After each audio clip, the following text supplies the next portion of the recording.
maanta halkan ka dhacay waa dimuqraadiyad, waa dawladnimadii iyo baarlamaankii oo micnihiisa soo noqday iyo ilaalinta sharciga.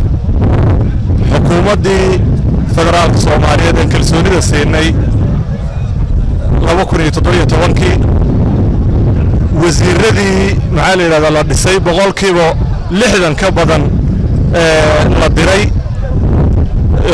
dib loo habeeyay shaqadoodina ka soo dhalaali waayay.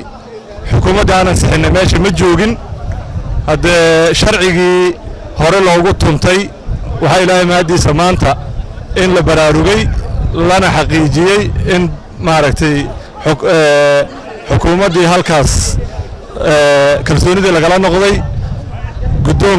gudoomiyaha baarlamaankana ku dhawaaqay.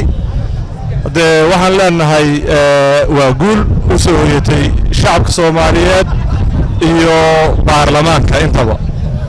hadee waxa loo riday xukuumadda way caddahay, su'aal kama taagna. kalsoonida waxa lagala noqday waxa weeye inay ka soo dhalaali weyday shaqadii loo igmaday.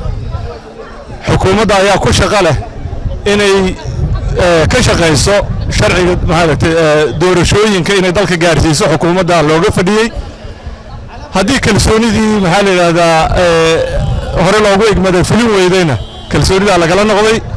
marka waxaad ku talagalaysaan xukuumad cusub oo midnimo qaran la yiraahdo oo dib loo soo yagleelo dalkaana doorasho gaarsiiso. waana mahadsantihiin.